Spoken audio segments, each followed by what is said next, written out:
Serat Dharmagandul, the story of the rise of the Islamic kingdom of Demak and the fall of the Majapahit kingdom as it truly happened, the beginning of the Javanese people leaving Buddhism and converting to Islam. One day, Dharmagandul asked Kalamwadi, how did it begin that the Javanese people abandoned Buddhism and embraced Islam? Kalamwadi replied, I do not fully understand myself, but I have been told by my teacher, and my teacher is trustworthy. He told me about how the Javanese people left Buddhism and began to follow the religion of the Prophet, Islam. Dharmagandul then asked, what is the story then? Kalamwadi continued, this matter indeed needs to be explained so that those who are unaware of its origins may come to know. In ancient times, the Majapahit kingdom was known as the Kingdom of Majalenka. The name Majapahit was only used metaphorically, but for those unfamiliar with the story, Majapahit has been considered its name from the start. In the Majapahit kingdom, the ruler was King Brawijaya. At that time, the king was deeply in love. He married Princess Sempa, and since Princess Sempa was a Muslim, whenever they were alone, the princess would always speak to the king about Islam. Every time she spoke, she would glorify Islam, which eventually piqued the king's interest in the religion. Not long after, a follower of Princess Sempa named Sayyid Rahmat arrived in Majalenka. He sought the king's permission to propagate the teachings of the Prophet, Islam. The king granted Sayyid Rahmat's request. Sayyid Rahmat then established a small village in Gampeldenta, Surabaya, where he taught Islam. Gradually, more scholars from overseas came. These scholars and preachers approached the king of Majalenka together and requested small villages along the coast. The king also granted their request. Over time, such small settlements multiplied and more Javanese people embraced Islam. Sayyid Rahmat became the teacher of those who had embraced Islam. He resided in Benang, also known as Bonang, translator's note, Tuban. Sayyid Rahmat was a religious leader from Arabia, the birthplace of Prophet Muhammad, which qualified him to be a teacher for the followers of Islam. Many Javanese people became his disciples. Javanese communities along the northern coast, both west and east, abandoned Buddhism and converted to Islam. From Blambangan to the west, including Banten, many people adhered to the teachings of Sayyid Rahmat. At that time, Buddhism had been practiced in Java for 1,000 years. Its adherents worshipped Budi Hawa. Budi referred to the essence of Hyang Widi, the divine, while Hawa represented the will of the heart. Humans could do nothing but strive to act, yet it was Budi that shaped everything. King Brawijaya had a son from a Chinese princess. This son was born in Palembang and was named Raden Pata. When Raden Pata came of age, he visited his father. He had a half-brother from a different mother named Raden Kusen. Upon Raden Pata's arrival in Majalenka, the king was perplexed about what name to give his son. According to Javanese Buddhist tradition, a royal son born in the mountains would be called Bambang. However, according to his mother, his name should be Kautiang, which in Arabic was equivalent to Sayyid or Sarib. The king then summoned the royal advisers and court officials to seek their opinions about naming his son. The royal adviser suggested that, according to ancient Javanese traditions, the king's son should be named Bambang. However, since his mother was Chinese, he should be called Baba, meaning someone born in a foreign land. This suggestion was agreed upon by the court officials. Consequently, the king announced that his son, born in Palembang, would be named Baba Pata. To this day, individuals of mixed Chinese and Javanese heritage are called Baba. Baba Pata, fearing he might disobey his father's decree, pretended to be pleased with the name. However, deep down, he was not truly happy about being called Baba. Baba Pata was appointed as the regent of Demak, tasked with overseeing the regents along the coast of Demak to the west. He was then instructed to study under Kiai Ajeng Gampel at Gampel Gading. When the time came, he moved to Demak, specifically to the village of Bintara. In truth, Baba Pata had already embraced Islam while in Palembang. Therefore, once he was in Demak, he was instructed to preserve and promote his faith. Meanwhile, Raden Kusen was appointed as the regent of Terung and given the title Raden Arya Pekatanda. Over time, the religion of the Prophet spread further, and the religious scholars began to desire titles. They were then given the title Sunan. Sunan means wisdom, a tree of knowledge that brings awareness of good and evil. If the fruit of wisdom recognizes goodness, it is obligatory to pursue both outward and inward knowledge. At that time, the scholars still had pure hearts, free of ill intentions, and practiced self-restraint in eating and sleeping. King Brawijaya admired them, mistaking them for Buddhists, though they were called Sunan. Their behavior was marked by self-restraint from eating and sleeping. However, in following the Prophet, they were not meant to abstain from these, but instead control their desires. When this discipline of self-restraint began to wane, King Brawijaya had already supported them. As time passed, the religion of the Prophet spread even further. During that era, there were strange and irrational occurrences known only through memory. When reading or hearing about them, one should critically assess their truth. However, since remnants of these events still exist, I believe they truly happened. At one point, Sunan Benang prepared to visit Kediri, accompanied only by 2 companions. Upon reaching the northern part of Kediri, in the land of Kertasana, they were blocked by water. The Brantas River was flooding at the time.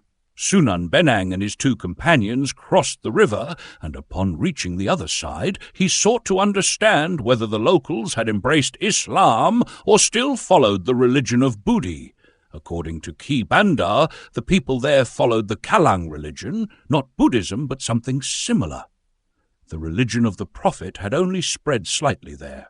Most of the Kalang adherents venerated Bandung Bandawasa, whom they regarded as their prophet.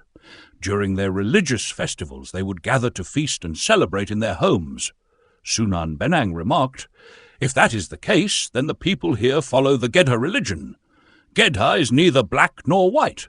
This place deserves to be called Kutha Gedha, Gedha City."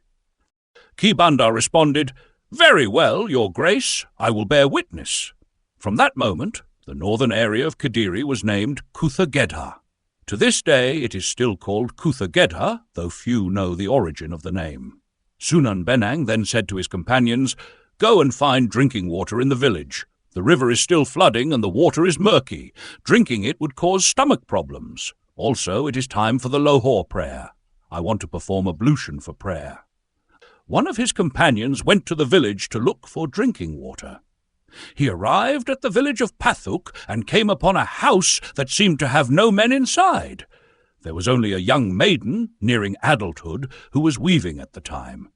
The companion approached her and gently said, "Mbok nganten, a polite term for women in Javanese, may I have clear and clean drinking water?" The young maiden was startled upon hearing a man's voice. When she turned to look, she saw a man who resembled a religious student. Misunderstanding his intentions, she thought he was trying to flirt with her. She replied rudely, "You crossed the river and came here just to ask for drinking water? There's no water here except for my clear urine, if you want to drink it." Hearing such crude words, the companion left without saying goodbye, walking away quickly. Muttering to himself, he returned to Sunan Benang and recounted what had happened. Upon hearing this, Sunan Benang became very angry and uttered a curse upon the villagers. He declared that the area would suffer from a lack of water, and its young women and men would marry late. After the curse, the Brantas River's flow diminished. The river, which had once been large, diverted and flooded villages, fields, and farmland. Many villages were destroyed as the river changed its course. The once strong current weakened. To this day, the area struggles with water shortages, and its young men and women often marry late. Sunan Benang continued his journey to Kediri. At that time, there was a supernatural being named Nyai Plensing, who lived near a well in Tanjung Tani. Her descendants came to her with complaints, reporting the actions of Sunan Benang, who frequently tormented spirits and flaunted his supernatural abilities. They lamented that the river in Kediri had been drained and diverted, ruining villages, forests, fields, and farms, all due to Sunan Benang's actions. Sunan Benang had also cursed the people there, causing young men and women to marry late. Nyai Pleng's descendants begged her to use black magic to kill Sunan Benang so that he would stop disturbing them. Hearing their pleas, Nyai Plensing went to confront Sunan Benang. However, the spirits could not approach him, as they felt a burning heat emanating from his body. The spirits fled to Kediri and reported everything to their king, who lived in Celebai, located at the foot of Mount Willis. Their king was named Bhutalokaya, formerly known as Kyaidaha, the chief minister of King Jayabaya. Bhutalokaya had a brother named Kyaidaka. Kyaidaha originated from Kadiri, and when King Jayabaya arrived there, the area was named after Kyaidaha. Kyaidaha was later renamed Bhutalokaya and appointed as King Jayabaya's minister. The name Bhuta means dull or ignorant, Lo means you, and Kaya means trustworthy. Thus, Kyai Bhutalokaya meant someone dull but loyal and obedient to their leader. Because of his loyalty, he was made a minister. The first to bear the title of Kyai were Kyaidaha and Kyaidaka. The title Kyai means one who protects their descendants and those around them. The king then visited the home of Kyaidaka. There, King Jayabaya and his entourage were warmly welcomed, earning the king's deep affection for Kyaidaka. The village was named after Kyaidaka, who was also given the title Kyai Tungul and appointed as the commander of the military. When King Jayabaya and his daughter Nimas Ratu Pajidongan attained moksha, spiritual liberation, Bhutalokaya and Kyai Tungul also followed suit. Nimas Ratu Pajidongan became the queen of all supernatural beings in Java. Her royal palace was located in the southern sea, and she was titled Nimas Ratu Anginangin. All supernatural beings in the seas, lands, and the surroundings of Java submitted to Nimas Ratu Anginangin. Bhutalokaya resided in Selabal, while Kyai Tungul lived on Mount Kalut, overseeing and controlling the lava to prevent it from destroying villages and other areas. At that time, Kyai Bhutalokaya was seated on his throne, cushioned with luxurious carpets. His minister, Megamendung, and his two eldest sons, Panji Sektiguna and Sarilaut, were present before him. Bhutalokaya was greatly shocked by Nyai Plensing's report about Sunan Benang's destructive actions in the northern Kadiri region. Nyai Plensing explained that Sunan Benang, originating from Tuban, had travelled to Kadiri and caused significant harm, detailing the suffering inflicted on both supernatural beings and humans. Hearing Nyai Plensing's account, Bhutalokaya became furious, his face turning red like fire. He immediately summoned his children and the supernatural beings, including spirits and fairies. He rallied them to confront Sunan Benang. The supernatural army prepared for battle and moved swiftly like the wind, eventually arriving at the northern village of Kukum. There, Bhutalokaya transformed into a human form, taking the name Kyai Sumbre. He positioned himself in the middle of the road under a sambi tree, blocking Sunan Benang's path from the north. Not long after, Sunan Bonang approached from the north. He had already sensed that the figure standing beneath the tree was the king of supernatural beings, prepared to oppose him, as he could feel the intense heat emanating from the entity. The multitude of supernatural beings retreated far away, unable to withstand the powerful aura of Sunan Bonang. However, Sunan Bonang himself could not bear to remain near Kyai Sumbre, as wherever he moved, Kyai Sumbre was always there as well. Two of Sunan Bonang's companions fainted from the cold, unable to endure the energy radiating from Kyai Sumbre. Sunan Bonang rebuked Kyai Sumbre. "Bhutalokaya, you block my path and disguise yourself as Sumbre. Are you looking to die?" Bhutalokaya was utterly shocked that Sunan Bonang knew his name, feeling as though his secret had been uncovered. He then asked Sunan Bonang, "How do you know that I am Bhutalokaya?"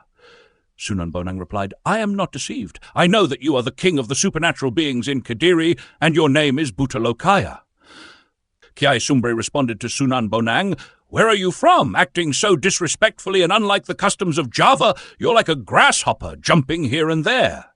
Sunan Bonang said again, "I am from Arabia. My name is Sayyid Kramat, and my home is in Bonang, Tuban. I came to Kadiri to see the remains of King Jayabaya's palace." "Where was that palace located?" Bhutalokaya answered, "To the east, in the village of Manang. All the remnants have been destroyed. The palace and the royal retreat are gone. The palace and garden of Bagendhawati, which belong to Nimas Ratu Pajidongan, have also vanished, as has the Wanakatur retreat. All that remains is the name of the village. Everything was buried under sand and lava from Mount Kalut. Now let me ask you, why do you torment the descendants of Adam, speaking curses that should not be uttered? You cursed people to remain unmarried as old maids and bachelors, renamed this place Kutha Gedha, diverted the river's flow, and declared that this area would always struggle with water scarcity. Such actions are useless and inflict suffering on innocent people, making their lives difficult. Men find it hard to marry. Your actions contradict the commands of Latawalhujwa. All of this stems from your curses causing immense hardship. The Kadiri River changed its course, destroying villages, forests, and rice fields. So much was ruined. And here, you cursed this place to forever struggle with water scarcity, leaving the river dry. You are merely tormenting innocent people. Sunan Bonang said, I am renaming this place to Kuthageda because the people here have a faith that is neither black nor white, specifically the blue faith, which is the Kalang religion. I cursed this place to have a water shortage because they refused to give me drinking water. For that reason, I diverted the river's flow. Everyone here is cursed with a lack of water. I also cursed the people to remain old maids and bachelors because of that insolent young woman who refused to give me water. Bhuta Lokaya replied, That is unreasonable. The offence was minor, and only one person was at fault, yet you caused immense suffering to many people. The punishment does not fit the crime. You have burdened the lives of so many. If the ruler of this land knew, you would be severely punished for destroying the land. Why don't you just retract your curse? Let this place have an abundance of water again so the people can farm. Let men and women marry at a proper age in accordance with Hyang Manon's will. You are not Narendra, a title of Vishnu, possibly referring to God, yet you come here disrupting religion. Such behavior is disgraceful. Sunan Bonang said, Even if you report me to the king of Majalenka, I will not be afraid. Hearing that Sunan Bonang was not afraid of the king of Majalenka, Bhuta Lokaya grew even angrier. He spoke with a harsher tone. You clearly do not embody wisdom or virtue. Instead, you act like a vagrant, literally someone living in a bamboo house. You rely solely on your mystical powers. Be humble so that you may be loved by Hang Widi, loved by friends, rather than acting as you please without considering the severity of the offence. Such behavior is wicked and unthoughtful. Here in Java, there are many whose mystical powers surpass yours, yet they are virtuous and do not try to rival the gods. They do not punish others without understanding the fault first. Why are you imitating Aji Saka, the student of Ijajil? Aji Saka became the king of Java but left after 3 years, taking the water sources of Medhang with him. Aji Saka came from India and you are from Arabia, both of you failing to value humanity. Both of you caused water shortages. You claim to be a Sunan, which means you should possess virtue and promote goodness for the people, yet your behavior says otherwise. You act like a devil, losing control over a child's provocation and letting your wrath take over. What kind of Sunan is that? If you are truly a Sunan, in both outward appearance and inner spirit, you should act virtuously. You have punished innocent people simply because you were insulted. Therefore, you deserve to enter the torment of hell. When you die, you will reside there, thrown into a boiling cauldron with overflowing steam. I am among the spirit beings, different from you humans, yet I still care for the well-being of humanity. Now I ask that you repair the damage you have caused. Return the dried-up rivers and the areas destroyed by floods to their original state. If you refuse, I will curse all Javanese who have converted to Islam so they will perish. I will also seek assistance from Queen Ayu Anginaneng in the southern sea. Hearing Bhuta Lokaya's rebuke, Sunan Bonang realized his mistake in causing so much suffering. He said, Bhuta Lokaya, I am a Sunan and cannot take back the words I have spoken. However, in 500 years, the river will return to its original state. Bhuta Lokaya, angered by Sunan Bonang's refusal, threatened him, saying, It must be restored now. If not, I will hold you here.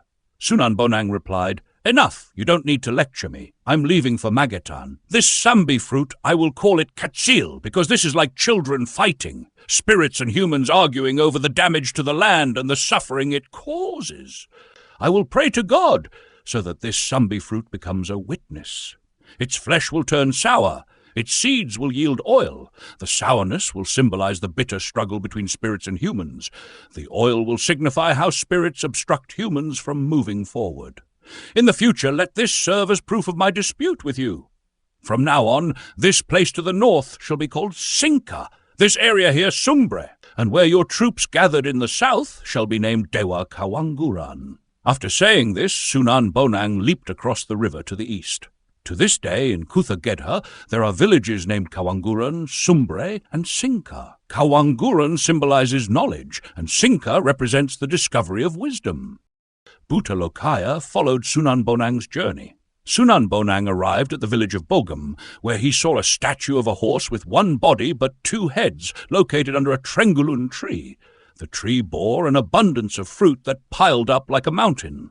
Sunan Bonang then destroyed the heads of the horse statue. Seeing this, Bhutalokaya's anger flared up again. He said, "That statue was a relic of King Jayabaya, a symbol of the resolve of Javanese women. In the future, during the Nusa Srengi era, anyone who sees that statue will understand the determination of Javanese women." Sunan Bonang replied, "You are a spirit being, yet you dare to quarrel with humans. That shows the arrogance of spirits." Bhutalokaya responded, "And so what? You are a Sunan, and I am a king." Sunan Bonang said, "I will name the Trengulun fruit Kenthos as a reminder of my dispute with an arrogant spirit being over the destruction of the statue."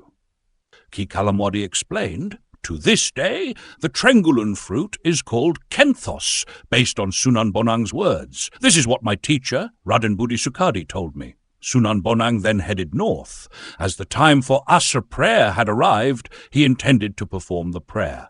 Outside there was a well, but no bucket to draw water. So Sunan Bonang tipped the well over to access the water.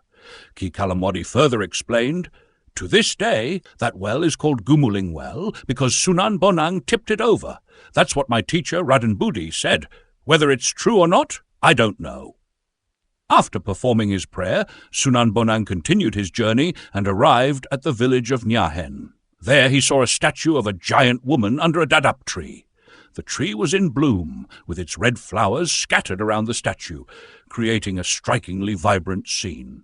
The statue stood 16 feet tall, with a circumference of 10 feet, so massive that even 800 people could not lift it. Sunan Bonang destroyed the statue's right shoulder and also damaged its forehead. Bhutalokaya, upon realizing that Sunan Bonang had damaged the statue, became angry again and said, "You're truly a reckless person. Why destroy a perfectly fine statue without reason? That statue was a relic of King Jayabaya. Why did you ruin it?" Sunan Bonang replied, "I destroyed this statue so people won't worship it or chant incantations to it.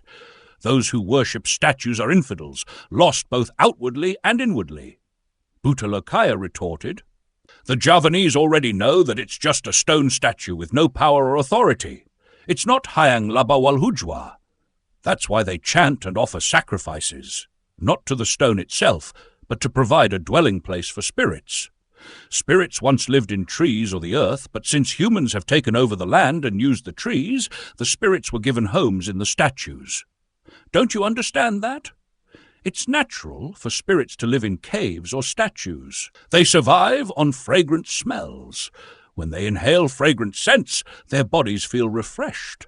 They are comfortable living in statues placed in quiet areas or under large trees.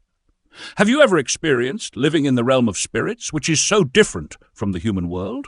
You've tormented the spirits living in those statues, which makes you cruel, someone who recklessly mistreats other creations of God. The Javanese, who honor statues to benefit spirits, are better than Arabs who worship the Kaaba. The Kaaba is also just a stone structure. By that logic, shouldn't they also be considered misguided?" Sunan Bonang responded, "The Kaaba exists because of the efforts of Prophet Ibrahim. It is the center of the earth and was built as a monument where people worship. Whoever prostrates before the Kaaba will have their sins forgiven by Allah during their lifetime." Bhutalokaya, still angry, asked, "What proof is there that their sins are forgiven by God? That all their wrongs have been absolved?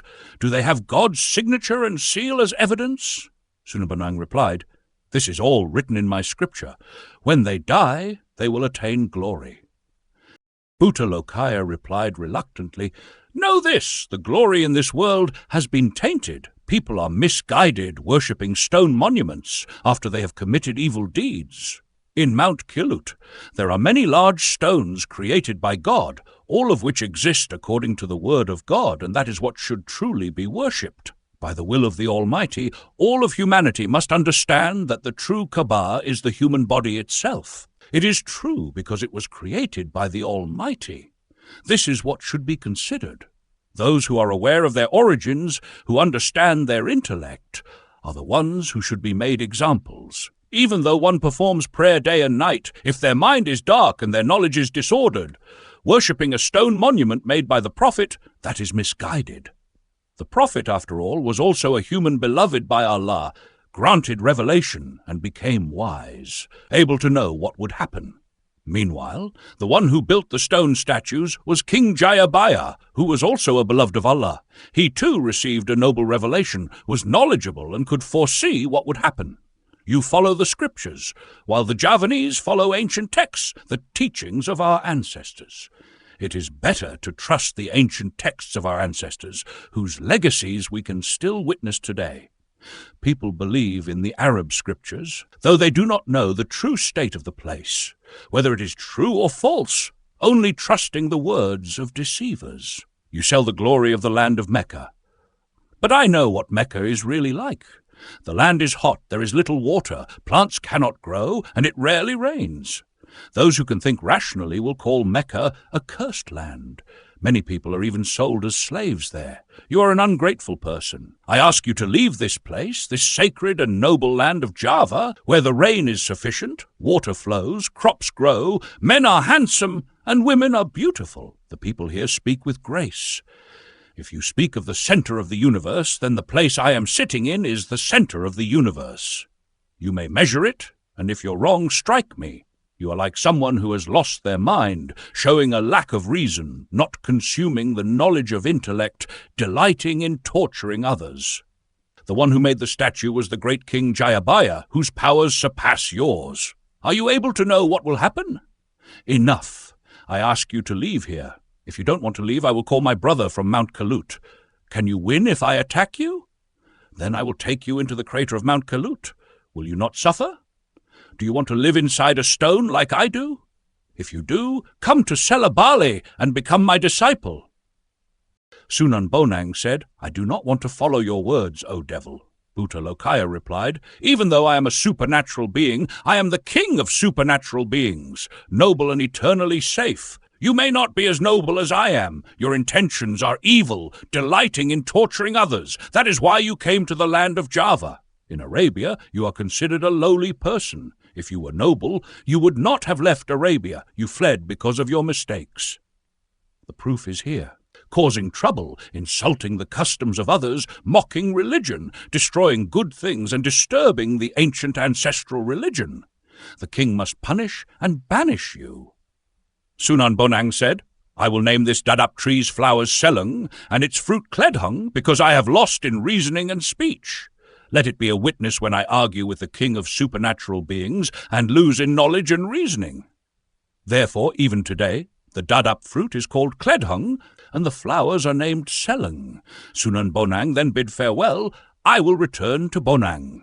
Bhutta Lokaya replied angrily, Well, go quickly. You only bring trouble here. The longer you stay, the more trouble you cause. You cause water scarcity, leading to drought. Sunan Bonang left the place, and Bhutta Lokaya with his troops also left the area. Disagreeing with the attack on Majapahit, Shech Siti Jenar is killed. King Brawijaya was very enraged when he received a report from the Pati about a letter from Tumengung in Kertosono informing him of damage in that area caused by Sunan Bonang's actions. He immediately sent the Pati to Kertosono to investigate the situation. Upon arrival, the Pati reported everything that had occurred. However, he could not find Sunan Bonang, as he had wandered off, and his whereabouts were unknown. In his rage, King Brawijaya ordered all Arab scholars on the island of Java to leave. Only in Demak and Gampel Gading were they allowed to stay and spread Islam. Those who refused would be killed. This statement was supported by his party, as the scholars from Giripura had not paid tribute for 3 years and even established their own kingdom. The scholars from Giri had titles that surpassed those of the king. Therefore, Giri was attacked and thrown into disarray. Realizing his mistake for not attending Majalenka, Sunan Bonang invited Sunan Giri to Demak. There they joined forces with the army of Adipati Demak and planned an attack on Majalenka. Sunan Bonang said, Know this, now is the time for the destruction of the Majalenka kingdom, which has lasted for 103 years. In my judgment, you are the rightful one to be king. Destroy the Majalenka palace subtly. Do not let it be known. Go to your father at the Grebeg Maulud ceremony with your weapons. Bring all the regents and Sunans along with their troops. Provocation. The Adipati of Demak, who was originally the son of King Brawijaya, was initially hesitant to follow Sunan Bonang's suggestion. I fear destroying Majalenka, to go against my father, especially a king who has brought happiness and goodness to the world. My grandfather in Ampelgarding told me not to oppose my father, whether he is Buddhist or Kafir.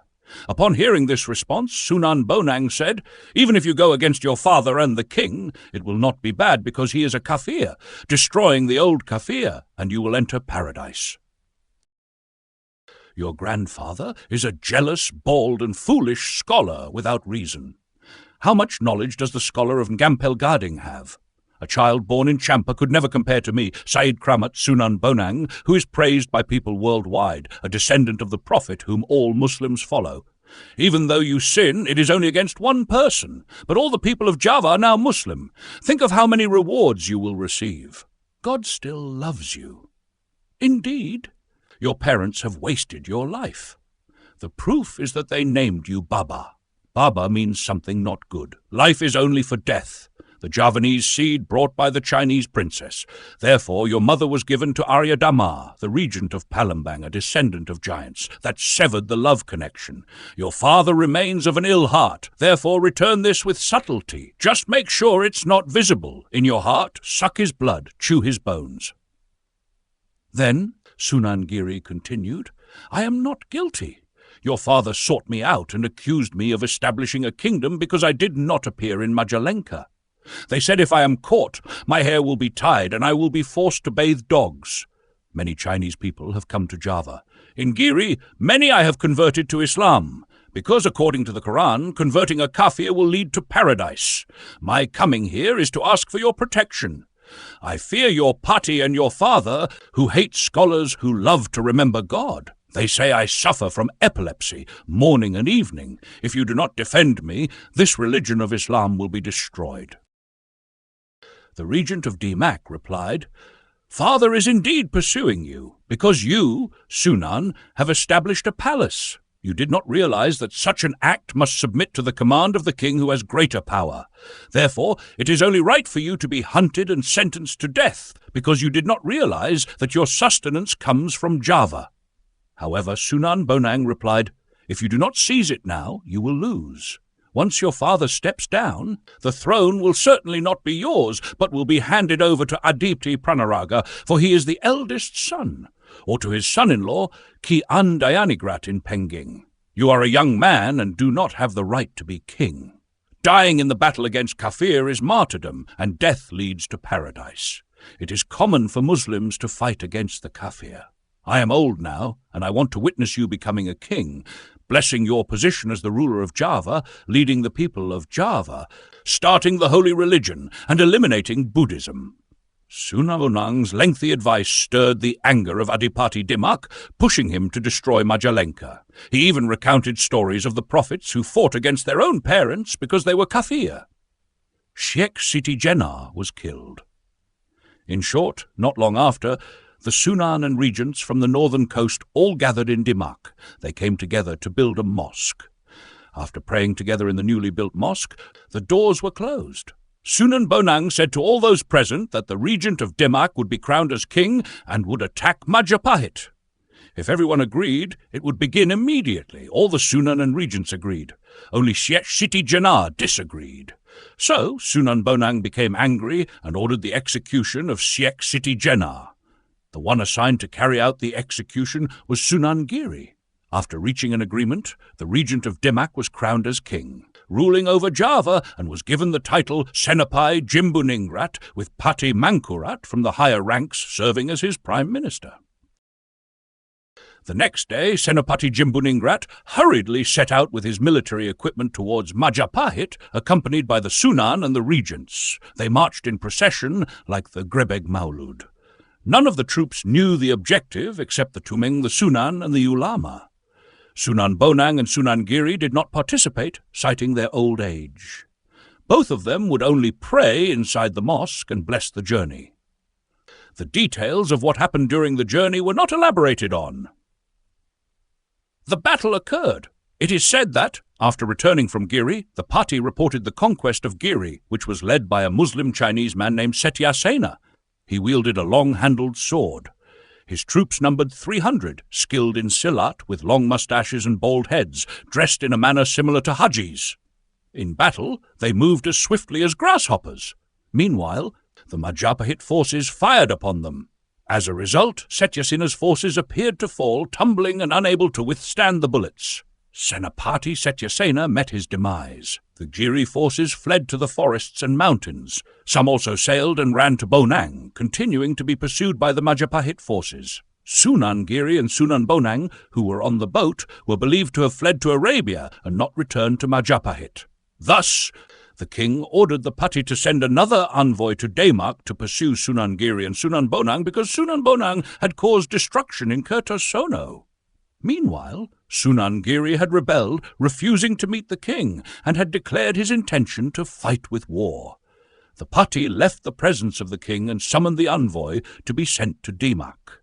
However, suddenly an envoy from the regent of Pati arrived, delivering a famous letter known as Menak Tanjangpura, which reported that Adipati Demak Baba Patah had declared himself as the king of Demak. The coronation was driven by Sunan Bonang and Sunan Giri. The regents on the north coast and all the friends who had already embraced Islam supported it. The new king was titled Prabhu Jimbuningrat, or Sultan Shah Alam Akbar Khalifatul Rasul Amirul Mukminin Tajudil Abdul Hamid Kak, or Sultan Adi Surya Alam in Bintoro.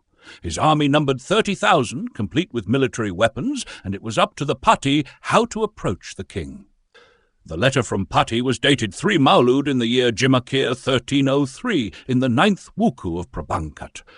The Kiai Pati was very saddened, growling and grinding his teeth. He was very astonished by the Muslims, who did not recognize the goodness of the king. Then the Kiai Pati reported to the king to deliver the contents of the letter. Upon hearing the report, the king was very shocked.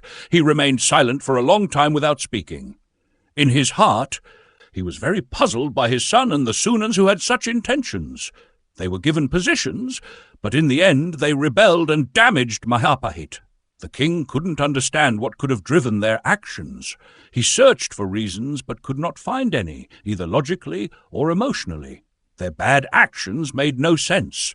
The king's thoughts were dark, and his sadness was compared to the heart of a buffalo eaten by wild boar lice. The king also asked the Pati for the reason why Adipati Demak, the ulama and the regents were so willing to oppose Majapahit.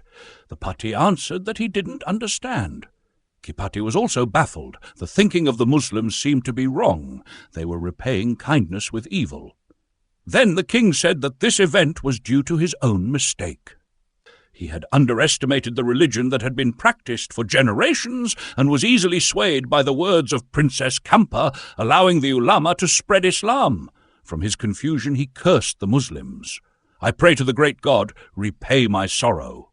The Muslims will later reverse their religion, transforming into people with top-knots because they do not know goodness. I give them kindness, and they repay me with evil. The king's words, filled with sorrow, were witnessed by the world. This was proven by the trembling sound that split the earth. It became famous to this day that the best ulama's name had a white topknot. Regarding the arrival of the enemy, the students who would seize power, the king asked for advice from the Pati. The king was disappointed, asking why Majapahit had to be conquered through war. If it were requested peacefully, it would surely be granted, since the king was already old. The Pati replied that it would be better to face the enemy with a modest force. It should not damage the strength of the army. The Pati was instructed to summon Adipati Penging and Adipati Pranaraga because the prince in Majapahit was not yet ready to go to war. After giving these orders, the king fled to Bali, followed by Sabdapalon and Nayagengong. By the time these orders were given, Demak's army had already surrounded the palace. Thus the king hurriedly fled. Adipati Penging and Ponorogo. The Pati was ordered to summon the Adipati of Penging and Adipati of Ponorogo because his son, Raden Gugur in Majapahit, was still young and not yet ready for war. After giving this command, the king then took leave to be accompanied by his two loyal servants, Sabdapalon and Nayagengong. At the time the king gave this order, Demak's army had already surrounded the country, so his journey was hurried. Demak's army then went to war with Majapahit's forces. The Sunans themselves led the battle. The Pati of Majapahit raged in the midst of the fighting, and the 8 Nayaka regents of Majapahit also joined in the frenzy. The battle was very intense. Demak's army numbered 30,000, while Majapahit's forces only numbered 3,000. Since Majapahit was overwhelmed by the enemy's large numbers, many of its soldiers fell. Only the Pati and the Nayaka regents continued to advance, fiercely battling. Every Demak soldier struck down fell lifeless.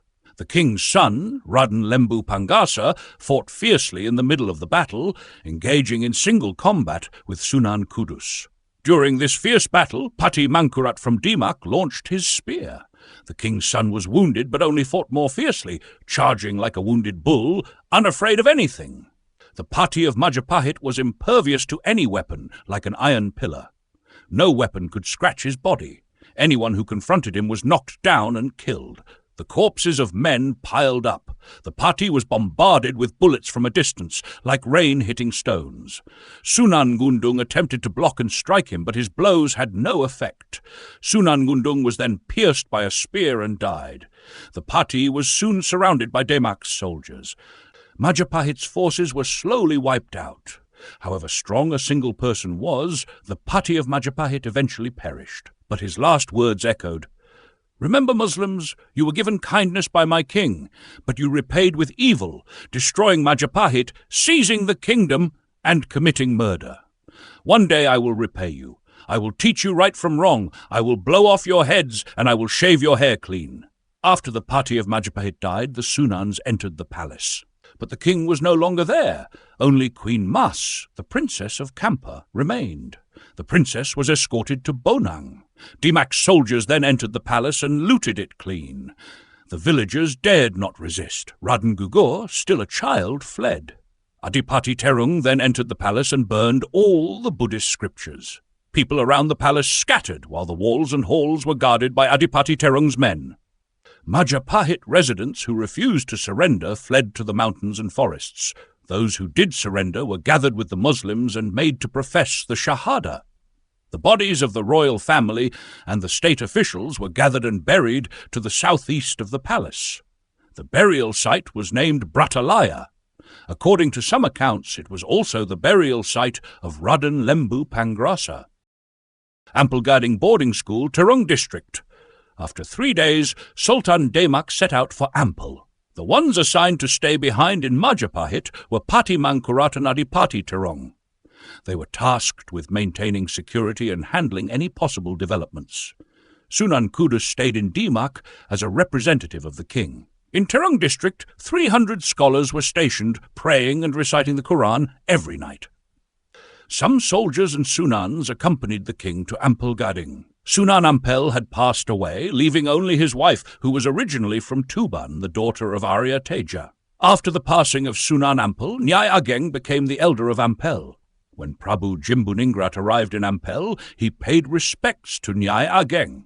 The Sunans and Bupatis took turns offering their respects to her.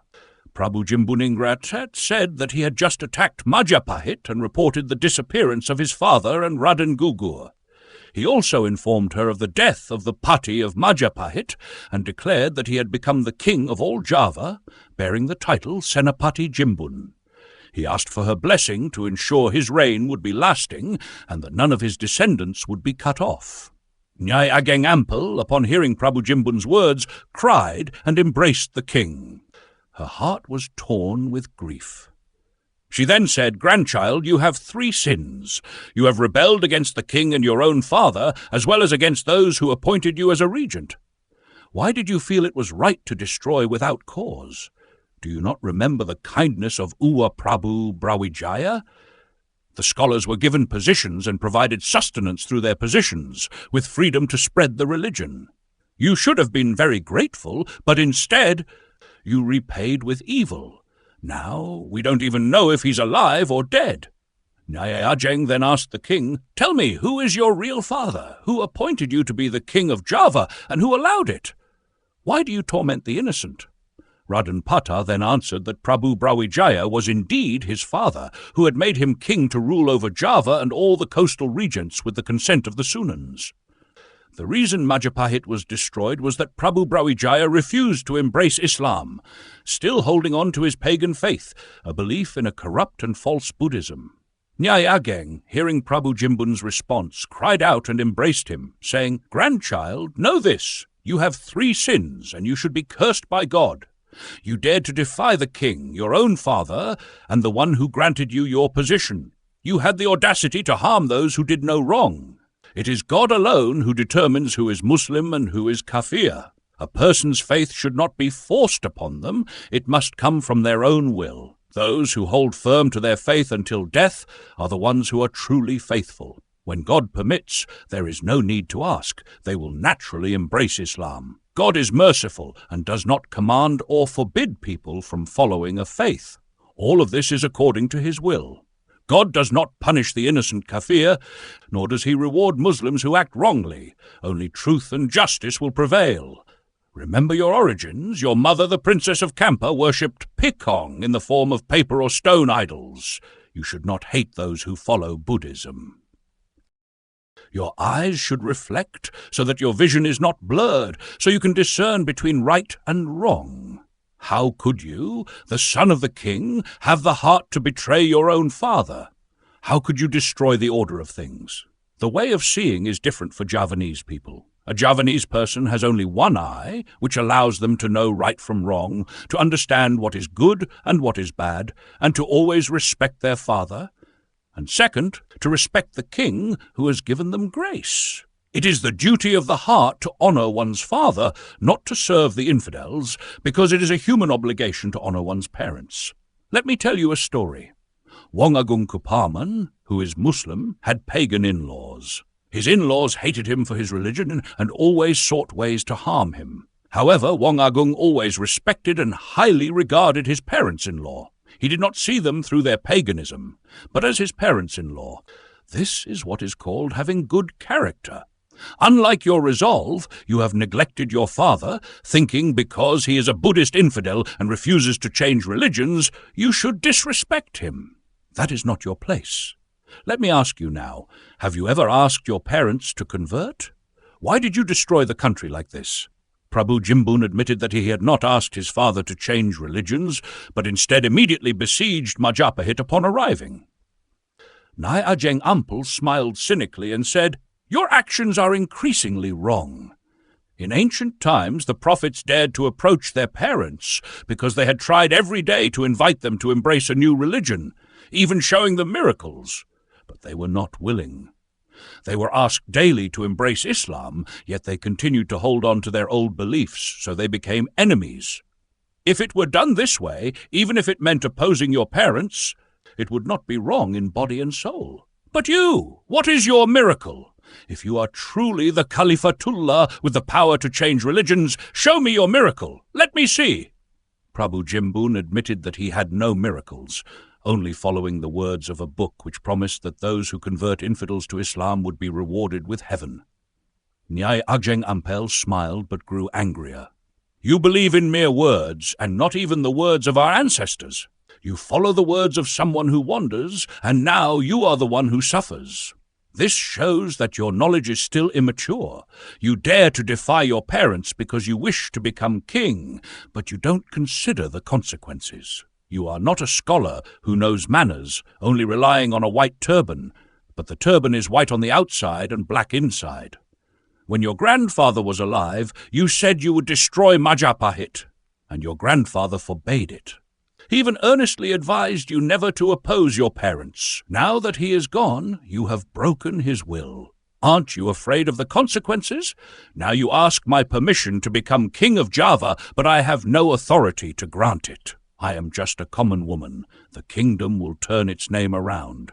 You should be the one giving me permission because you are the Khalifatullah of Java. Only you know the truth, and all your words are fiery. I am old and weak, but if you fall, you will still remain the ruler of a kingdom." Nyai Ajeng Ampel said again, "Grandchild, let me tell you a story."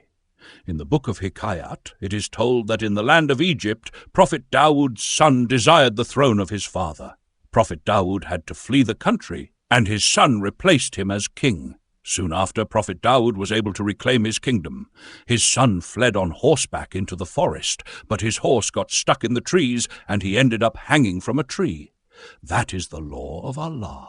There is another story about King Dewata Senkar. He rushed to take his father's throne, but was cursed by his father and turned into a giant eating humans every day. Shortly after, a Brahmin from across the seas named Aji Saka came to Java. Aji Saka displayed magic and his people loved him, while they hated Dewata Senkar. Aji Saka was made king, and Dewata Senkar was defeated, fleeing in fear and falling into the sea, where he turned into a crocodile and soon died. There is another story from the land of Lokapala. King Dhanaraja defied his father, and the law was still the same as I just told you. Everyone met a miserable fate. How much more so for you, opposing your father with no manners? You are bound for disaster. Your death will surely lead to hell. This is the law of Allah. Hearing his grandmother's anger, Prabhu Jimbun felt deeply regretful, but it was too late for anything to change. Nyai Ajeng Ampel continued, her anger still surging. "You have been led astray by the scholars and the dukes, but you chose to follow their path. You are the one who will suffer. You lost your father, and your name will be stained for life. You may win a battle, but you've made an enemy of your father, the king. Therefore repent to the Almighty, but I believe you will not receive forgiveness. First, you opposed your own father. Second, you betrayed the king. Third, you destroyed goodness and the country without understanding the customs. The dukes of Ponorogo and Penging will surely not accept the destruction of Majapahit. They will defend their father, and that alone is a heavy burden for you." Nyai Ageng poured out her fury on Prabhu Jimbun. Afterward, the king was instructed to return to Demak and search for his father. If he found him, he was to return to Majapahit and stop by Ampel Gading. However, if his father was unwilling, he was not to force him, for if he were angered, he would curse him, and his curse would surely be fulfilled. Prabhu Jimbun returned to Demak. When Prabhu Jimbun arrived in Demak, his followers welcomed him with joy and celebration. The students played tambourines and recited praises, expressing gratitude and great joy over their victory and the return of King Jimbun or Raden Pata. Sunan Bonang greeted the king's return. The king then reported to Sunan Bonang that Majapahit had fallen, the Buddhist scriptures had been burned, and that his father and Raden Gugur had escaped. The Pati of Majapahit had been killed in battle, and the princess of Champa had been taken to seek refuge in Bonang. The Majapahit forces that had surrendered were instructed to embrace Islam.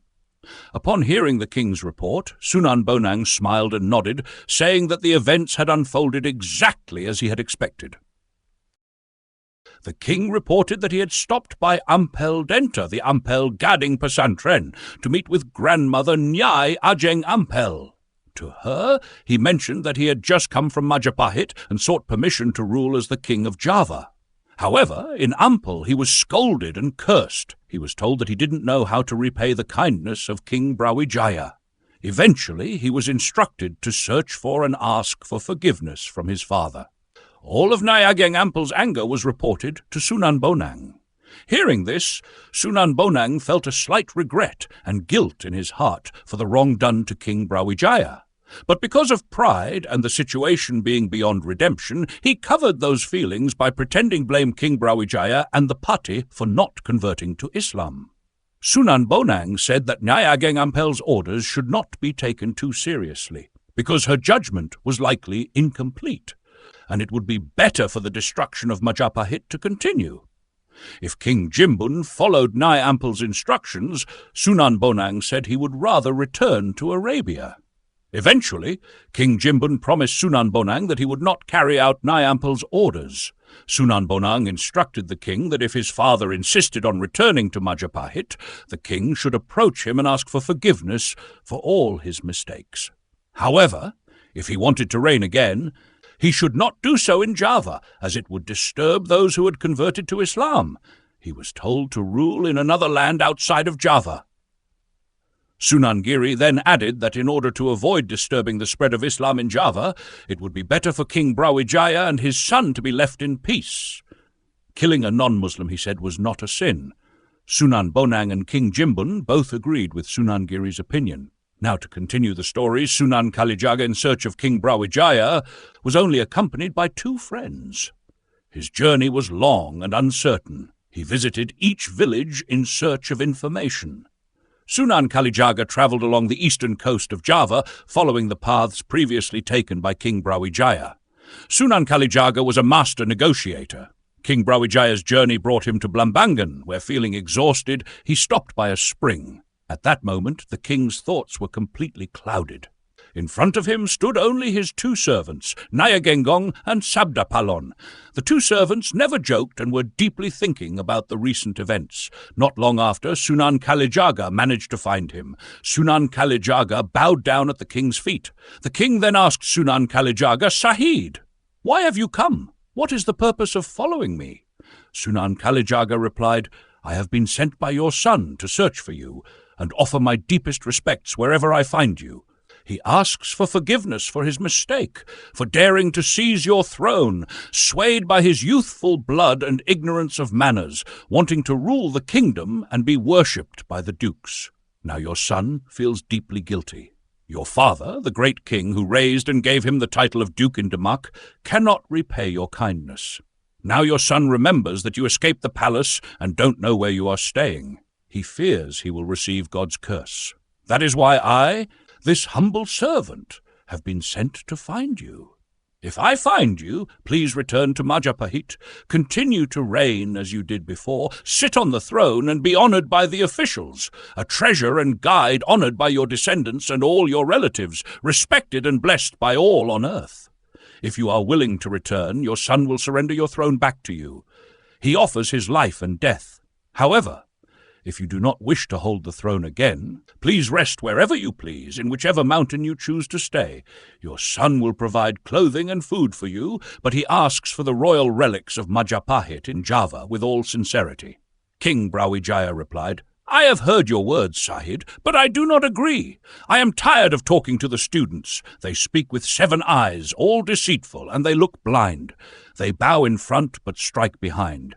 Their words are sweet on the lips, but inside they gather sand to throw in my eyes, trying to blind me. In the past I gave my heart, but the reward was like a dog's tail.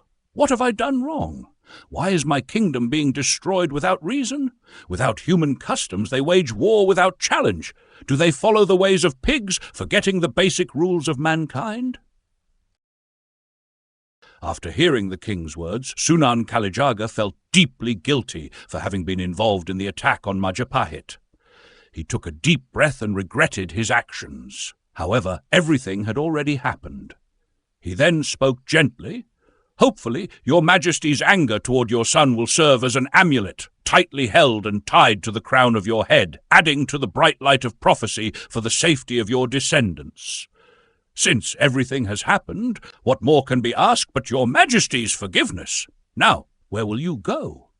King Brawijaya said, "Now I will go to Bali to meet with King Dewa Agung in Kelungkung.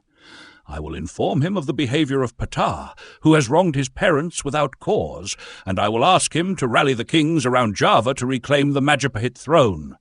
I will tell the Duke of Palembang that I had appointed his 2 sons as dukes upon their arrival in Java, but they do not know the rules. They dared to oppose their father and their king. I will seek his consent to kill both sons, for first, they have been disrespectful to their father, and second, to the king. I also wish to inform Hongte in China that his daughter, who became my wife, has a son, but he does not know the way and dares to defy his father, the king. I will ask his grandson's consent to kill him, and I will seek the help of Chinese soldiers for war. I will request that they come to Bali. Once the soldiers are ready, remembering my kindness and showing compassion for this old man, they will come to Bali, fully equipped for battle. I will lead them to attack Java and reclaim my palace. Let there be a great war, father against son. I will not be ashamed, for I did not start the evil, and I have upheld the noble customs." Sunan Kalijaga was deeply concerned. He thought to himself, "It's not wrong what Nyai Ageng Ampelgading suspected, that the grandfather Bangkok still holds the country in his grip, unaware of his own shortcomings, his skin stretched thin like an old tortoise. If he is allowed to cross to Bali, there will certainly be a great war, and the Demak forces will be defeated because they are in the wrong position, opposing the king and father, the giver of blessings.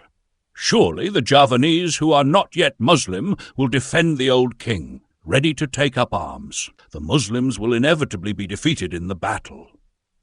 Finally, Sunan Kalijaga spoke softly. "O king! If you go to Bali and summon the kings, there will surely be a great war. Is it not a pity for the land of Java to be destroyed? It is certain that your son will be the one who suffers, and then you will return to the throne, but not long after you will be dethroned. The throne of Java will then be taken by someone not of your bloodline. If this happens, it will be like wolves fighting over a carcass, continually fighting until they die, and all the flesh will be eaten by other wolves. This is all the will of the Almighty God. I am a royal ruler, upholding a true oath, not using two eyes, but adhering to one truth, according to the laws and customs of our ancestors. If Ptah considers me his father and wishes to become king, asking kindly, I would willingly give him the throne of Java. I am old. I have been a king long enough, and I'm content to become a priest, meditating in the mountains. But Ptah has wronged me. Surely I cannot allow him to rule the land of Java. How will I answer to my people in the future?" Hearing the king's anger, which could no longer be contained, Sunan Kalijaga felt he could not calm him down. He then bowed at the king's feet and handed over his kris, saying that if the king was unwilling to follow his advice, he would rather be killed, for he would be ashamed to witness such a disgraceful event. Upon seeing Sunan Kalijaga's actions, the king's heart was touched. For a long time he remained silent, breathing deeply and shedding tears. Finally, he spoke with great difficulty. "Sahid, sit down for a moment. I will think carefully. Consider your advice, the right and wrong, the good and bad, because I worry that your words may be false. Know this, Sahid. If I return to Majapahit and Ptah comes before me, his hatred cannot be healed, because he has a Buddhist kafir, apostate father. Another day he may forget, and I will be captured, castrated, and forced to wait at the back door. Morning and evening I will be forced to pray, and if I don't know how, I'll be washed in a pond, scrubbed with dry grass." The king sighed to Sunan Kalijaga. "Think about it, Sahid. How sad my heart is, an old frail man, weak and helpless, to be soaked in water." Sunan Kalijaga smiled quietly in victory and said, "That is impossible, your majesty. Tomorrow I will take responsibility. I am sure your son would never treat you in such a way. As for the matter of religion, it's up to your majesty. However, it would be better if you would embrace the prophet's teachings and recite the name of Allah. But if you are unwilling, that is fine. After all, it is just a matter of religion. For Muslims, the foundation is the Shahada. Even if the prayer is imperfect, without understanding the Shahada, it would still be considered disbelief." Theological debate of King Brawijaya. The king said, "What is the Shahada? I don't know. Please recite it so I can hear it." Sunan Kalijaga then recited the Shahada, Ashhadu alla ilaha illallah wa ashhadu anna Muhammadan abduhu wa rasuluhu, meaning, I testify that there is no God but Allah, and I testify that Prophet Muhammad is the messenger of Allah. Sunan Kalijaga said to the king, "A person who worships mere fantasies without knowing his nature remains an unbeliever. A person who worships something visible to the eye is worshipping an idol. Therefore, a person must understand both outwardly and inwardly. When a person speaks, they must understand what they are saying. The meaning of Muhammad Rasulullah is that Muhammad refers to a grave. The human body is the place for all feelings that praise the body itself, not to praise Muhammad in Arabia. The human body is a reflection of God's essence. The human body is the place of feeling. The Prophet is the feeling that guides us. Feeling includes speech. The Prophet ascended to heaven, and his essence softened. The name Rasulullah refers to the feeling of the two, simplified into one, Muhammad Rasulullah. The first is the knowledge of the body, and the second is knowing food. It is humanity's duty to experience the feeling, and the feeling and food become the names Muhammad Rasulullah. Thus, the prayer that says Ushalli means understanding its origin. The human body originates from the spirit of the Prophet, Muhammad Rasul, meaning the Prophet is the feeling, the exit of life, coming from the open body, because Ashhadu Allah. If one does not understand the meaning of the Shahada or the pillars of Islam, they will not understand the beginning of creation. Sunan Kalijaga spoke at length until King Brawijaya agreed to embrace Islam. After that, the king asked for his hair to be cut, but it did not work. Sunan Kalijaga then said that the king must embrace Islam both outwardly and inwardly, because if it was only outwardly, his hair would not be cut. The king then said that if it was truly both outward and inward, his hair could be cut. Debate with Sabdapalon and Nayagegong. After cutting his hair, the king then spoke to Sabdapalon and Nayagegong. I am telling you both that from today I am leaving the Buddhist religion and embracing Islam. I have called upon the true name of Allah. If you wish, I invite you both to follow the religion of the Prophet and abandon Buddhism. Sabdapalon, in deep sorrow, shocked, said, I am Queen Dang Hyang, the guardian of the land of Java. Whoever sits on the throne is under my care. This has been the case from your ancestors from the time of Sangwiku Manumanasa, Sakutrem and Bambang Sakri, and continues to this day. I have cared for the descendants of the kings of Java. If I were to sleep for 200 years during my slumber, there would always be civil wars, brothers fighting brothers with those wicked enough to kill their own people. I have lived for over 2003 years, serving the kings of Java, and nothing has changed in their religion. Since the first time they embraced Buddhism, no one has dared to abandon the noble path of Java means knowledge. To accept it means Jawan. If it is done just to follow others, it will bring disaster to you in the afterlife, said Wikutama, followed by thunderclaps. Editorial note. According to Buddhist teachings, there is the concept of reincarnation, so Sabdapalon has reincarnated many times and has always been a prime minister in the land of Java. This is comparable to the reincarnation of the lamas in Tibet. King Brawijaya was rebuked by the deities for wanting to enter Islam, symbolized in the form of 3 things: 1 Jawan grass, 2 Randanunat rice, and 3 Mri rice. The king asked, What is your intention? Will you leave the Buddhist religion and embrace the religion of the Prophet, and declare Muhammad Rasulullah and the name of the true Allah? Sabdapalon, in deep despair, replied, Your Majesty, you go ahead. I cannot bear to see such a futile attitude, like those Arabs. They trample on the law, they trample on order. If I change religions, I will certainly face disaster in the afterlife. The people who call themselves noble are Arabs and Muslims, praising themselves. If I were to say it's improper, praising the goodness of others while harming myself, I would prefer the old religion, which calls upon the supreme deity. The world is the body of the deity, which consists of virtue and desires. It is the duty of humans to follow their sense of judgment, to fulfill it and not disappoint. When saying Muhammad Rasulullah, it means Muhammad is the grave. The grave is a false feeling, only worshipping the physical body, focusing only on pleasure, without remembering the karma behind. Thus, the name Muhammad is a place of the grave for all feelings. Ru'idafi means body. When it is damaged, it returns to its origin. Where will King Brawijaya return to? Adam is the same as Hyang Ibram, which means the fault in his life was not receiving the true feeling. But when the feeling arises in the form of the body, it is named Muhammad, the place for the grave of feeling. The virtue becomes the character of humans. If taken by the Almighty, the nature of your body will be formed by itself. The old ones do not create, thus a child is named because it exists by itself, created by something unseen, by the will of Lata wal Hujwa, which encompasses form, its own existence, its own decay. If taken by the Almighty, only the feeling and deeds you bring remain. If sinful, one becomes a demon that guards a place, waiting for humans to send offerings and safety prayers. Eventually, leaving behind a curse and the judgment day for the descendants who remain. A person dies not according to the laws of kings, which are outward. The soul separates from the mind. If the intention is good, it will receive glory. But if the intention is bad, it will receive punishment. Think about what I've said, Your Majesty. The king said, Return to the origin. The light returns to the light. Sabdapalon replied, "That is the knowledge of a confused man, living in loss, lacking understanding, and not yet experiencing the fruits of knowledge and wisdom.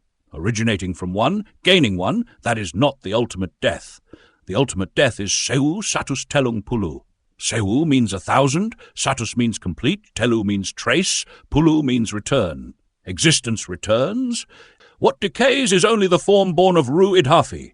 The setting moon must return to its origin, becoming human. Setting means transitioning from the beginning, middle, to the end, fulfilling humanity's position." The king responded, "My essence clings to those who are greater." Sabdapalon replied, "That is the path of a misguided man, like vines clinging to a great tree, lacking nobility of their own, merely attaching themselves. That is not the ultimate death. Rather, it is the death of a lowly man who loves to cling, to follow, without having their own substance. When driven away, they wander as spirits, eventually returning to their original attachment." The king said again, "I will return to the void, the emptiness, where I cease to manifest anything. Such is the purpose of my death." Sabdapalon replied, "That is the death of a useless person, one without faith or knowledge, living like an animal, only eating, drinking, and sleeping. Such a life is only about growing fat like flesh. Drinking and urinating alone, life's meaning is lost in death." The king said, "I will watch over the burial place when it has decayed into dust." Sabdapalon continued, "That is the death of an ignorant man, becoming a grave spirit, watching over decayed flesh in the grave, flesh that has turned to earth, without understanding the transformation into a new Ru Idhafi. That is the ignorance of humanity." "Take note of this." "Thank you." The king said, "I will achieve moksha with my body." Sabdapalon smiled. "For Muslims, moksha is impossible. They cannot reduce their bodily intake and are burdened by excess flesh. To die and achieve moksha is a disaster, for it is to die without leaving the body. Without declaring the Shahada, one neither dies nor lives and cannot transform into an Ru Idhafi, instead becoming a formless spirit of emptiness." The king said, "I have no will. I cannot choose. I surrender to the Almighty."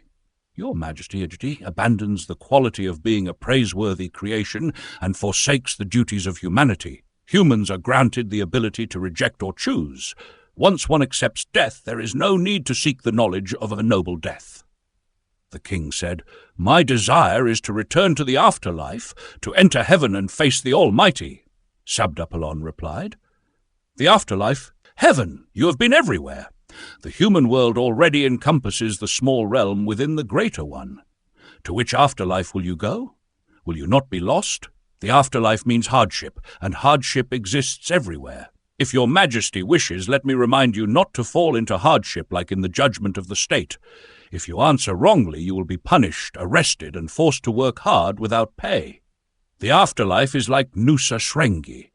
Nusa means humanity. Shreng means extremely difficult. Engi means work, so it means humans forced to work for the ruler of Nusa Shrengi. Is that not disastrous? Humans in this world face such hardships, entire families surviving on only rice without meat, condiments, or vegetables. That is a visible analogy of the afterlife. If in death the afterlife is even worse, your Majesty, do not return there. Do not enter heaven, lest you get lost, plagued by beasts. Everyone lies in the earth's embrace, living through forced labor, without fault, yet compelled to toil. Do not approach the Almighty, for the Almighty has no form or shape. His existence is only a name, encompassing both the world and the afterlife. You do not yet know him, knowing only as one knows the light of stars and the moon. The meeting of light merges into one, not separate, not together, infinitely far, yet not apart. I cannot endure being near him, let alone your Majesty. Even the Prophet Musa could not withstand seeing the Almighty. Thus Allah is invisible, his essence encompassing all creatures. Your Majesty is a spiritual seed, not of the angelic kind. Humanity's body originates from the Nutfa, turning to Hyang Lata wal Hujwa. After a time, it seeks renewal and does not return repeatedly. That is life and death. The living are those whose breath continues, eternal, unchanging, unwavering. Only the body dies, feeling no joy.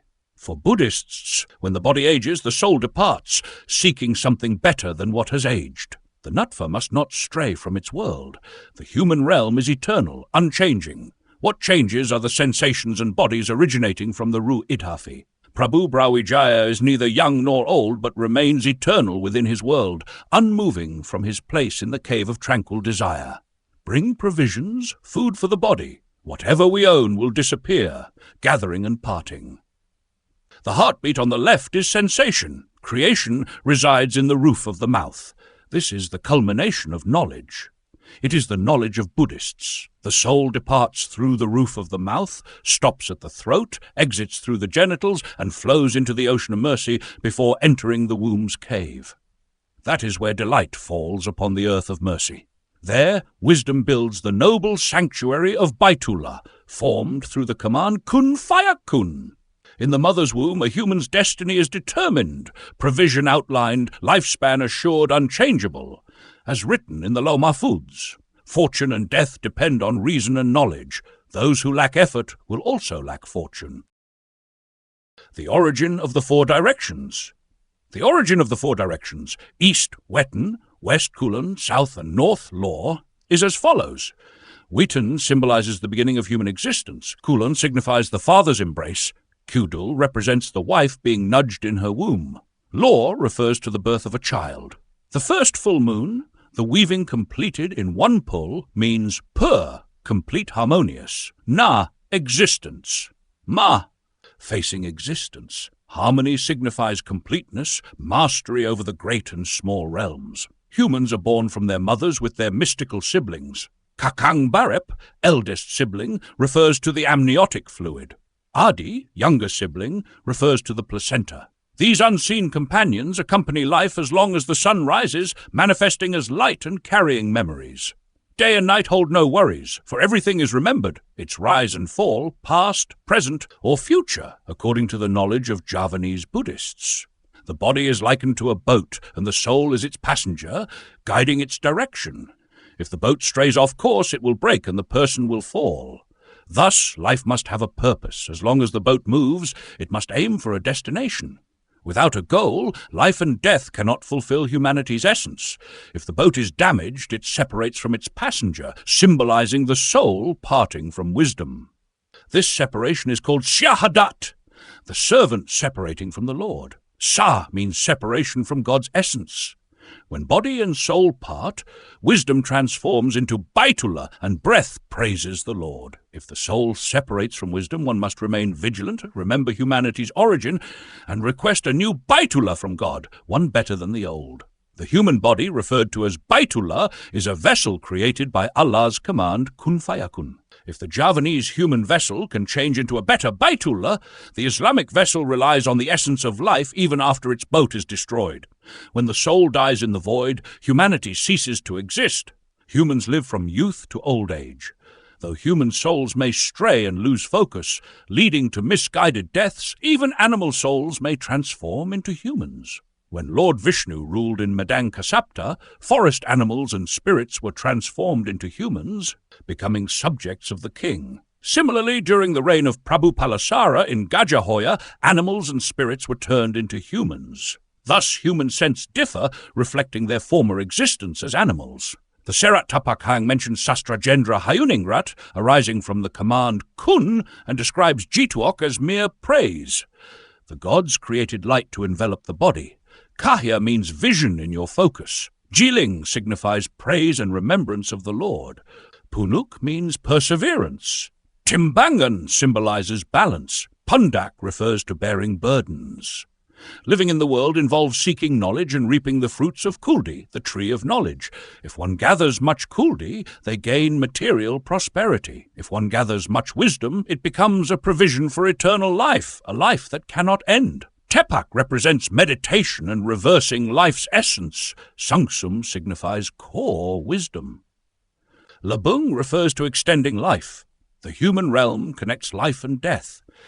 Straight paths on the left and right symbolize inner and outer termination, truth and error, good and evil. Mata represents the singular inner vision, aligning the true direction of the north. Tengen means clarity in life, using the body without creating or owning it. Kiwa refers to the body filled with desires, which must not dominate death. The scripture explains, who created the body? Who named it? Only Lata wal Hujwa.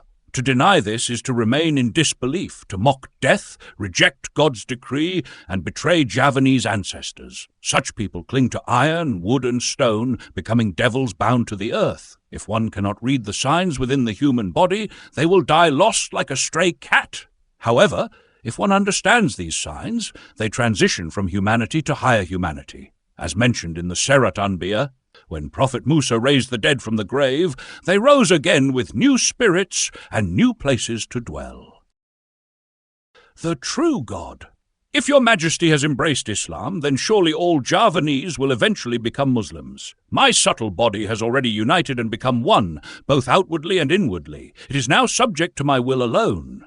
Adam or any form can be identical if I choose to manifest. That is my form, my will as Adam. I can disappear in an instant and reappear just as suddenly. My body possesses divine qualities, and every part of my being has its own name.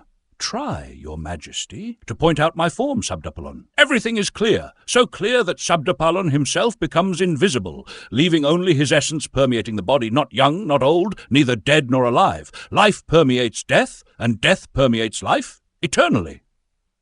The king asked, "Where is the true God?"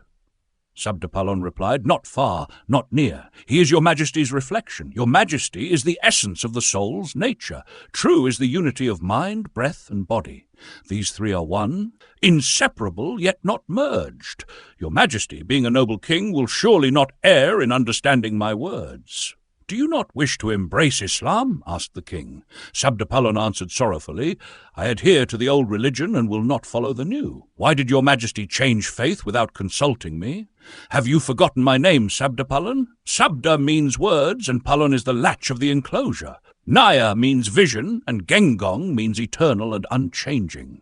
Thus, my speech can serve as a guide for the people of Java, lasting forever." "How is this possible? I have already embraced Islam, witnessed by Sahid. I cannot return to the Buddhist faith. I would be ashamed to be ridiculed by the heavens and the earth." "So be it, your Majesty. Go your way. I will not follow." Sunan Kalijaga then spoke to the king, urging him not to dwell on doubts, as Islam is a noble faith. He offered to create a sign from the water at the spring as proof. He instructed the king to observe its fragrance. If it turned fragrant, it would signify that the king was firm in the faith of the prophet.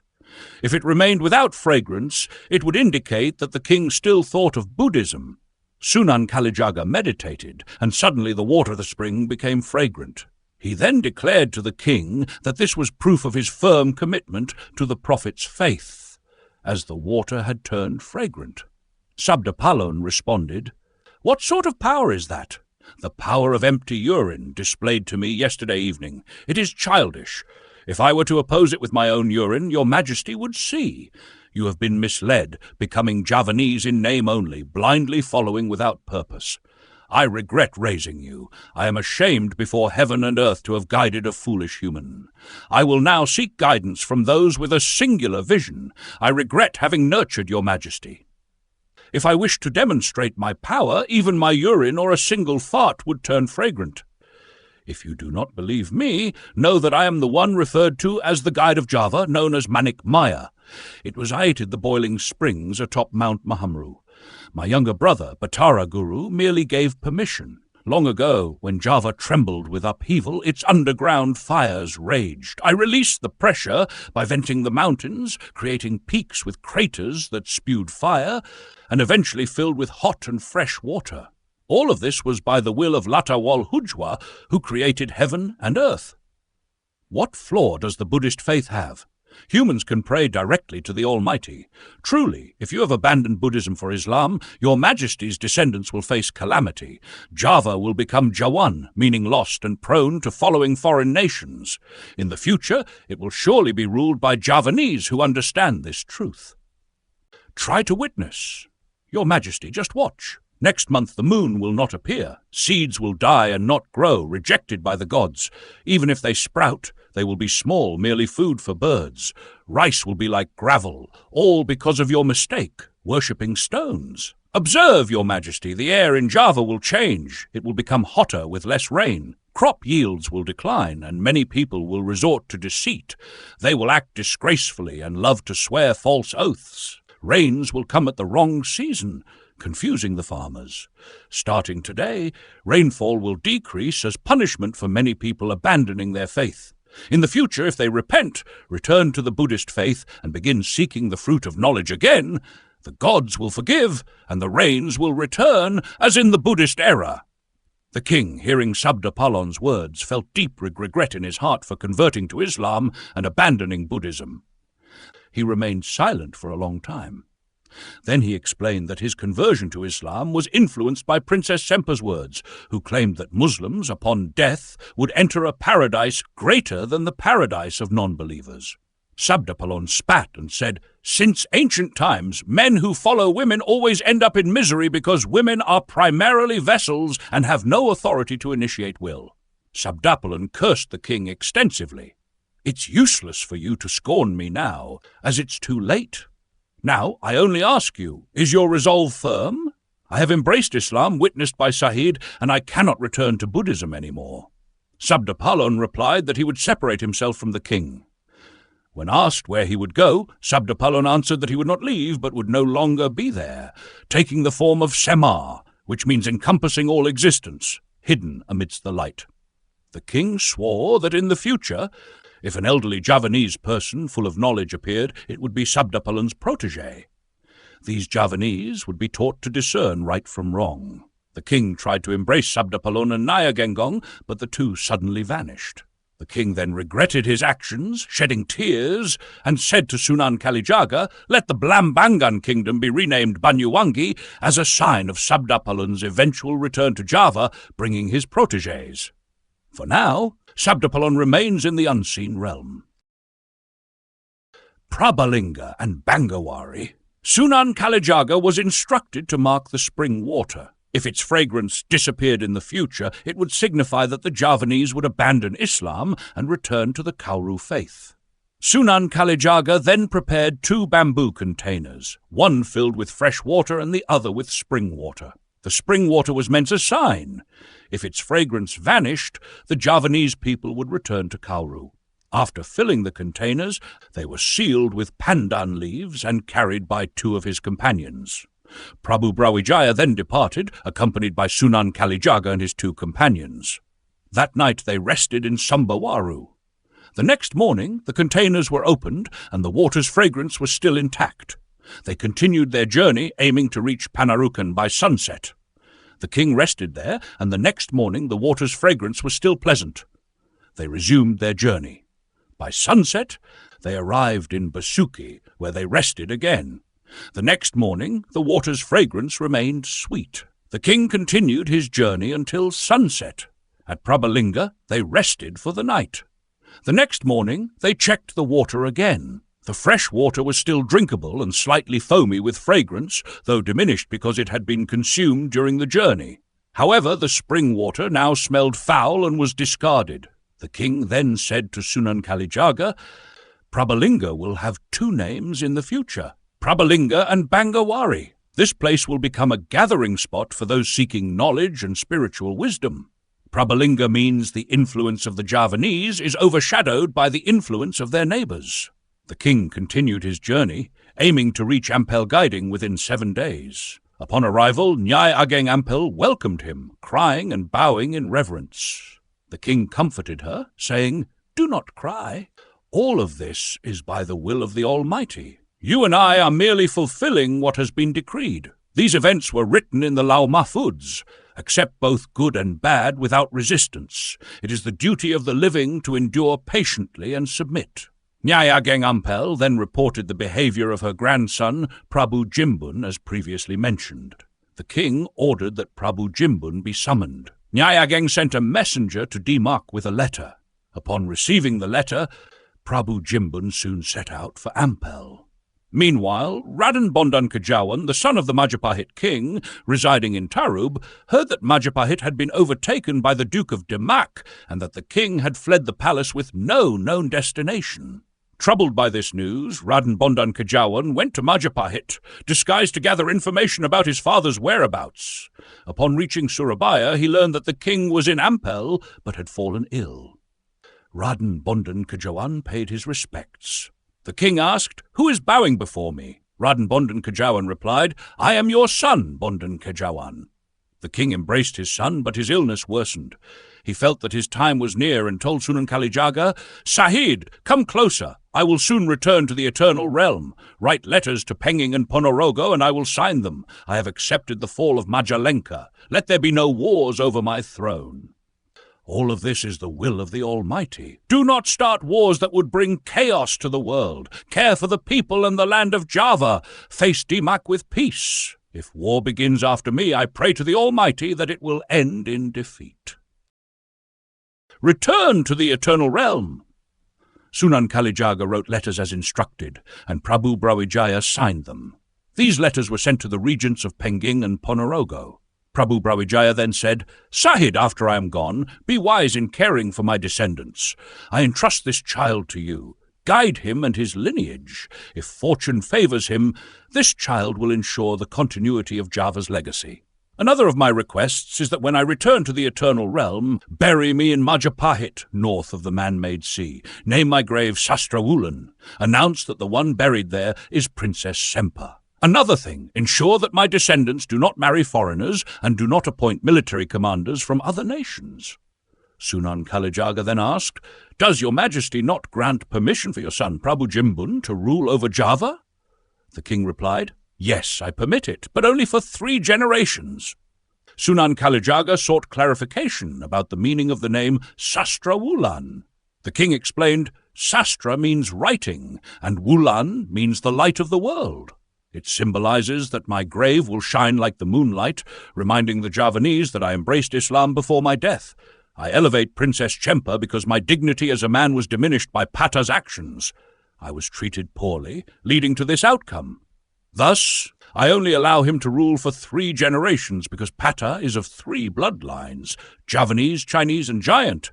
His mixed heritage led him to act cruelly towards his own father and without direction. This is why I advise my descendants to avoid intermarriage with foreigners, as it may alter their beliefs and bring harm. Furthermore, appointing foreign military leaders could undermine divine loyalty, as they may lack sincerity in battle. Sahid, write all my final wishes."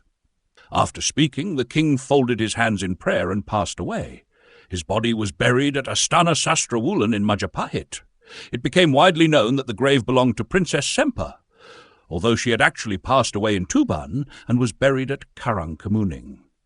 3 days after Prabhu Brawijaya's death, Sultan Bintara Raden Patah arrived in Ampel-Gading to meet Nyai Ajeng Ampel. Nyai Ajeng rebuked him, saying, "Shame on you, Jimbun! You did not witness your father's passing, nor did you seek his blessing or forgiveness for your actions." Prabhu Jimbun responded, resigning himself to fate and accepting the consequences of what had already happened. He stayed in Ampel for 3 days before returning to Demak. Meanwhile, the regents of Penging and Ponorogo, Prince Handayaningrat of Penging and Raden Batara Katong, heard that Majapahit had fallen to the Duke of Demak, who had disguised himself to infiltrate the palace during a festival. Prabhu Brawijaya and Raden Guga had fled their whereabouts unknown. The 2 regents, enraged by this news, prepared armies to attack Demak and reclaim the throne for their father. Their soldiers were armed and ready to march. However, a messenger arrived with a letter from Prabhu Brawijaya containing his final will. The regents received the letter, bowed before it, and wept bitterly. Overwhelmed with anger and shame, they cursed their father, hoping he would not live longer to prolong their disgrace. Refusing to face Demak, their thoughts clouded by rage, both regents fell ill and soon passed away. The fall of Majapahit. According to another perspective, the deaths of the regents of Penging and Ponorogo were caused by Sunangiri's sorcery to ensure they would not create trouble in the future.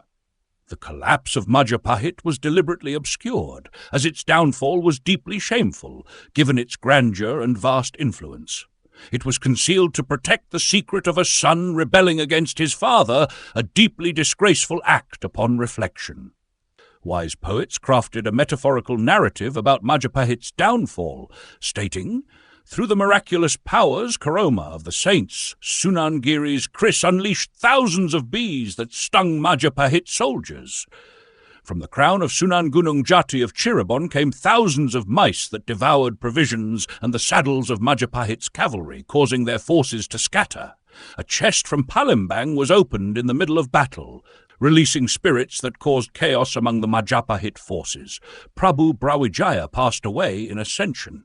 Kiai Kalamwadi then explained to his disciple Dharmagandul, "All of this is only symbolic, pasmon. In truth, the fall of Majapahit occurred as I previously described. Majapahit was a great and sturdy kingdom. Could such a kingdom be brought down by mice?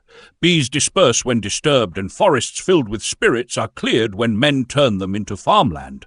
But if Majapahit was destroyed by mice, bees, and spirits, who would believe such a tale? Anyone who believes this is not sharp-minded. Such a story is strange and illogical. It does not align with reason or the heart. Therefore, it is presented as symbolism to make people think for themselves. The meanings of these symbols are as follows. Mice. Though small and insignificant, when left unchecked, they multiply. This symbolizes the religious figures who first arrived in Java, seeking protection from Prabu Brawijaya in Majapahit. After receiving it, they betrayed him and caused destruction. Bees. Bees produce sweet honey, but sting from behind. They live in the tala palm tree. This represents those who initially spoke sweet words, but later stung treacherously from behind. The word tala implies ruthlessly destroying Majapahit. Spirits in a chest from Palembang. When opened, it unleashed chaos. Palembang implies a change in religion. The chest represents a hidden vessel holding something mysterious. Spirits symbolize something intangible, disruptive, and deceitful, those skilled in sorcery. The true story is this. Majapahit was destroyed through covert sorcery. Its attackers disguised themselves as guests during a royal celebration. The Majapahit people were unarmed and unprepared, while Adipati Terung had already joined forces with Adipati Dimak. Never in ancient times had a great kingdom like Majapahit fallen to mere bees, mice, or spirits. The downfall of an entire empire came with thunderous chaos, its echoes reaching other nations. Majapahit's collapse was orchestrated by the betrayal of its own son, aided by the Wali Songo, 8 saints revered by the Javanese, alongside Adipati Dimak. They all rebelled cunningly and dishonorably. Wonders of nature, Ki Kalamwadi said. My teacher, Raden Budi Sukadi, narrated that before Majapahit fell, egrets did not have tufts on their heads. After the kingdom moved to Dimak, the state of Java changed, and egrets began to have tufts. Prabu Brawijaya was indirectly mocked. Kebo Kombang Atin Entek Dimangsa Makinjia symbolizes a wealthy king, a metaphor for Prabu Brawijaya. Still yet loud refers to the king's state of confusion and disbelief over Majapahit's downfall. He was silent and angry, but unwilling to wage war. Tuma Kinjir, wild boar lice, refers to something parasitic. Tuma means tuman, habitual, while wild boar lice represents Raden Patah. Upon reaching Majapahit, Raden Patah bowed before Prabu Brawijaya, earning his favor and rank. Yet in the end he waged war and seized the throne without considering right or wrong, leaving the king in disbelief. The tufted egret is a symbol of Sultan Demak mocking Prabu Brawijaya. They ridiculed him for adhering to the old Buddhist ways and being kafir, infidel. Thus, Allah gave a symbol through the tufted egret. Look at the back of your neck. This referred to Sultan Demak, whose mother was Chinese, warning him not to insult others for their beliefs. Prabu Jimbun, Raden Patah, descended from 3 lineages. 1. Javanese, which gave him the ambition for the throne and wealth, resembling his mother's traits. 2. Arya Damar, his father, whose mother was a giantess. This gave him boldness without reflection, a desire for bloodshed and reckless tendencies. The tufted egret was Allah's sign to remind Sunan Demak and the other saints to acknowledge their errors. If they refused to admit their wrongs, their sins would harm them both physically and spiritually. The title Wali, saint, implied Walikan, reversing wrongdoing to do good, repaying evil with virtue. As for the arrival of Chinese people in Java, the story goes like this. In ancient times, when the knowledge of Javanese religious students was still limited, their spirits were said to be carried by the wind after death and grew in the land of China. Now they have returned to Java as the spirits of the Chinese. Thus, many of them are believed to have originally been Javanese spirits. The rest of the text contains Kikalamwadi's teachings on household matters, explanations of the Manikmaya scriptures, and brief stories about Kediri which are unrelated to Majapahit's story.